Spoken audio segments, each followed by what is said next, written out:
কি ঘটেছিল যখন বিভীষণ হঠাৎ অযোধ্যায় আবির্ভূত হলেন? কলিযুগে এমন অলৌকিক ঘটনা দেখে সবাই হতবাক হয়ে গেল।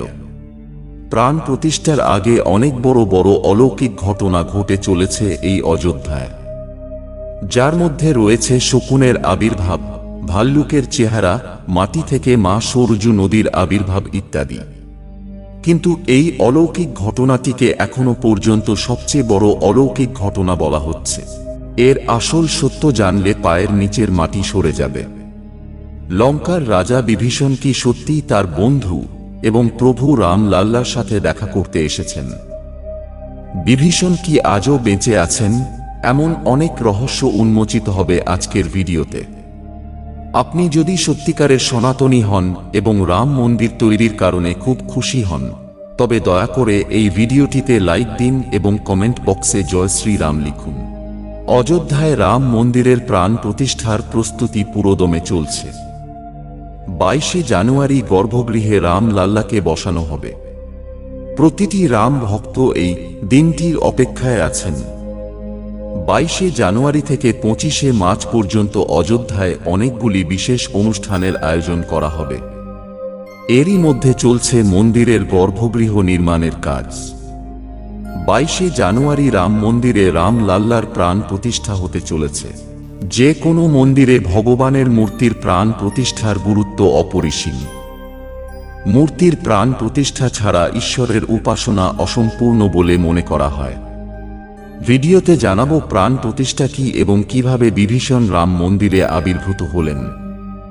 সনাতন ধর্মে যে কোনো মূর্তির প্রাণ প্রতিষ্ঠাকে অত্যন্ত গুরুত্বপূর্ণ বলে মনে করা হয়। মূর্তি স্থাপনের সময় প্রাণ প্রতিষ্ঠা করা হয়। যে কোনো মূর্তি স্থাপনের সময় সেই ছবি বা মূর্তিকে জীবন্ত করে তোলার পদ্ধতিকে বলা হয় প্রাণ প্রতিষ্ঠা। প্রাণ শব্দের অর্থ জীবনী শক্তি এবং প্রতিষ্ঠার অর্থ হল স্থাপনা। অর্থাৎ প্রাণ প্রতিষ্ঠার অর্থ হল প্রাণশক্তি প্রতিষ্ঠা করা বা দেবতাকে জীবিত করা। প্রাণ প্রতিষ্ঠা ছাড়া কোনো মূর্তি পূজার যোগ্য বলে বিবেচিত হয় না। এটা বিশ্বাস করা হয় যে প্রাণ প্রতিষ্ঠার মাধ্যমে মূর্তির মধ্যে প্রাণশক্তি প্রবেশ করানো হয়, আর সেই মূর্তি দেবতায় পরিণত হয়। অর্থাৎ এবার ভগবান শ্রীরাম অযোধ্যার রাম মন্দিরে বাস করতে যাচ্ছেন, এবং যখন স্বয়ং ভগবান আবার অযোধ্যায় আসবেন, তাহলে তাঁর প্রিয় বন্ধু ও ভক্ত বিভীষণ পিছিয়ে থাকেন কি করে?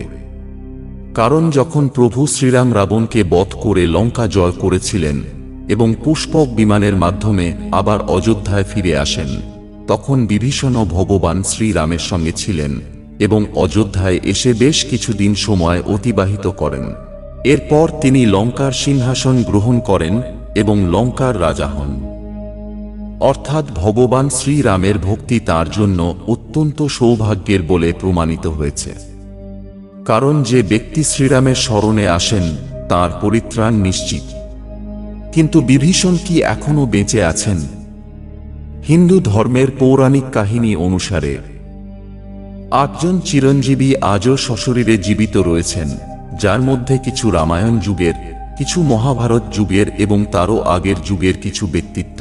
পৌরাণিক বিশ্বাস অনুসারে বিভীষণ অশ্বত্থামা, বালি, বেদব্যাস, হনুমানজি, কৃপাচার্য, ভগবান পরশুরাম এবং মার্কণ্ডেয় ঋষি চিরঞ্জীবীদের মধ্যে অন্তর্ভুক্ত।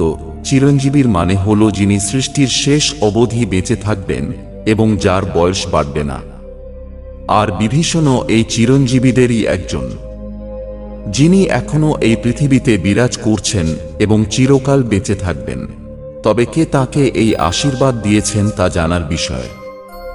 ভগবান রামের ভক্ত বিভীষণ শৈশব থেকেই ধার্মিক ছিলেন। তিনি তার বড় ভাই রাবণের ধর্মবিরোধী কার্যকলাপেরও বিরোধিতা করেছিলেন। তিনি লঙ্কান যুদ্ধে ভগবান রামকে তাঁর ধর্ম অনুসরণ করে সমর্থন করেছিলেন। তাই ভগবান শ্রীরাম তাকে সৃষ্টির শেষ দিন অবধি অমর থাকার আশীর্বাদ দিয়েছিলেন। কলিযুগ শেষ হলে ভগবান বিষ্ণু আবার অবতারণা করবেন, যার নাম হবে কল্কি। তারপর এই 8 জন চিরঞ্জীবী ভগবান কল্কির সঙ্গ দেবেন এবং আবার সত্যযুগের প্রতিষ্ঠা করবে। অর্থাৎ আজও বিভীষণ জীবিত। কিন্তু রাম মন্দিরের প্রাণ প্রতিষ্ঠার আগে কবে এবং কিভাবে দেখা গেল? এই ঘটনাটি ঘটেছিল 11 জানুয়ারি 2024 রাত্রি 12টায়। প্রতিদিনের মতোই রাম মন্দিরের গর্ভগৃহে কাজ করার পর শ্রমিকরা তাদের তাঁবুতে বিশ্রাম নিচ্ছিল। ঠিক তখন মন্দিরের ভিতর থেকে ভগবান শ্রীরামের নাম জপ করার শব্দ শুনতে পান কর্মীরা। এখন কাউকে রাতে রাম মন্দিরে ঢুকতে দেওয়া হচ্ছে না। তারা মনে করেছিল আশপাশের কোনো মন্দির থেকে হয়তো এই আওয়াজ আসছে, তাই সমস্ত শ্রমিক রাতে ঘুমিয়ে পড়ল। কিন্তু এই ব্যাপারটা প্রতিনিয়ত বিরক্ত করছিল সুভাষ নামের এক শ্রমিককে। তার কাছে সেই আওয়াজটি রাম মন্দির থেকে আসছে বলে মনে হয়েছিল, তাই তিনি আরও জানতে আগ্রহী হলেন।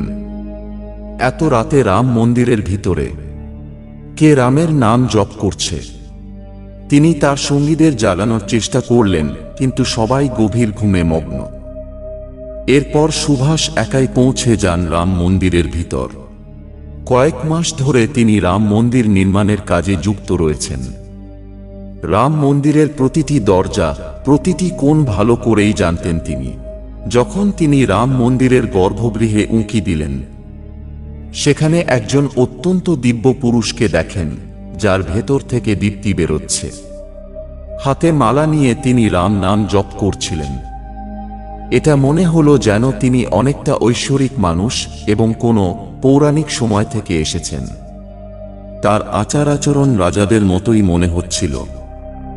এই দৃশ্য দেখে সুভাষ স্তব্ধ হয়ে গেলেন। এরপর সুভাষ তার সহমজুরদের কাছে গিয়ে এই সব সত্য জানালে সবাই একসঙ্গে রাম মন্দিরের গর্ভগৃহে পৌঁছয় এবং সবাই হতবাক হয়ে যায়, কারণ সেই ঐশ্বরিক ব্যক্তিটি সেখান থেকে অদৃশ্য হয়ে গিয়েছিলেন। কারণ ঘটনাটি গভীর রাতে ঘটেছিল, তাই সবাই সুভাষের কথাকে ভ্রম বলে মনে করেছিল এবং কেউ তার কথা মানতে প্রস্তুত ছিল না। কিন্তু সুভাষ জানতেন যে তিনি যা দেখেছেন তা একটি অলৌকিক ঘটনা। কিন্তু তার মনে একটাই প্রশ্ন ছিল যে রাত 12টায় রাম মন্দিরে রামের নাম জপ করা সেই ঐশ্বরিক মানুষটি আসলে কে? কারণ আজকের যুগের কোনো মানুষের এতটা তেজ থাকতেই পারে না। এনার সম্পর্ক শুধুমাত্র পৌরাণিক সময় থেকেই হতে পারে। আর যদি আমরা রামায়ণ কালের কথা বলি, তাহলে মাত্র দুজন ব্যক্তিত্ব আছেন যার অস্তিত্ব আজও কলিযুগে আছে বলে দাবি করা হয়। প্রথম হনুমানজি এবং দ্বিতীয়টি বিভীষণ। তাই এটা সম্ভাবনা রয়েছে যে সুভাষের রাম মন্দিরে দেখা ওই মহাপুরুষ রাজা বিভীষণ হতে পারেন, কারণ তিনি এখনও পৃথিবীতে বেঁচে আছেন এবং 8 জন চিরঞ্জীবীর মধ্যে তিনি একজন। এমন এক ঐশ্বরিক অনুষ্ঠানে রাম মন্দিরে ক্রমাগত অলৌকিক ঘটনা ঘটেই চলেছে, যেখানে এক দৈবশক্তি অযোধ্যায় ভগবান রামকে স্বাগত জানাতে ইতিমধ্যেই পৌঁছে গেছেন। তো বন্ধুরা, আসুন আমরাও অন্তরের ভক্তি নিয়ে সেই প্রভু শ্রীরামের নাম জপ করি এবং তাকে অন্তর থেকে স্বাগত জানাই। সবাই খুব ভালো থাকুন, সুস্থ থাকুন এবং চ্যানেলটি সাবস্ক্রাইব করে সঙ্গে থাকুন। জয় শ্রীরাম।